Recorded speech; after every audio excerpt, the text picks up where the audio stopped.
Oh, hello, Alan Bradshaw here. I'm here with my colleague Professor Derek Mowbray. Hello, Derek. Hello, Alan. Pleased to see you again. Yeah, hope you're well. Yeah, I am. Thank you very much.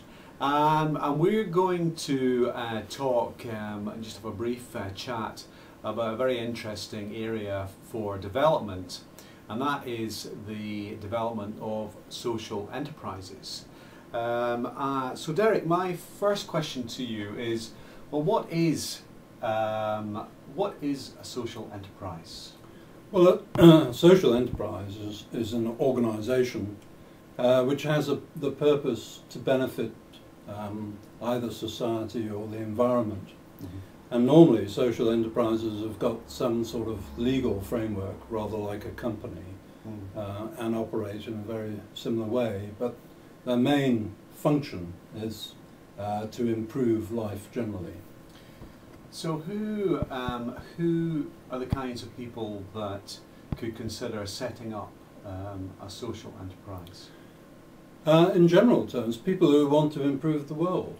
So anybody who is interested in the environment, anybody who is providing health or social care, anybody who actually wants to improve the economic environment for, let's say, farmers abroad, such as those who are growing cocoa and contribute to products like coffee, for example. And there's been, some discussion, and some people have already looked at this in, sort of health service circles and in that kind of area. And do you see that as a useful thing for providers of health services to consider?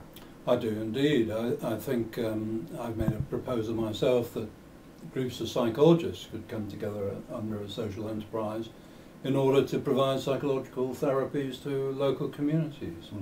And I feel that some parts of the health service, for example, there may be groups of staff who have a particular interest in working for themselves and therefore would like to develop social enterprise. Okay, so why is MAS interested in this whole area of social enterprise?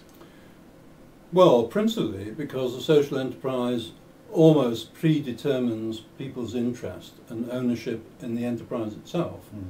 And that is very much our interest, because we're interested in people who are committed, who trust the organisation, who are heavily engaged in it, because they produce positive work environments and, as a consequence of that, reduce their psychological distress at work. So, in principle, social enterprises should be excellent for reducing psychological distress and for increasing well-being and performance.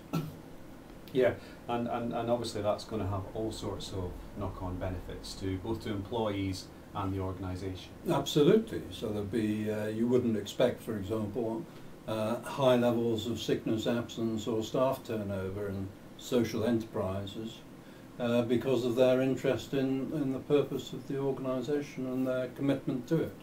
Right, right.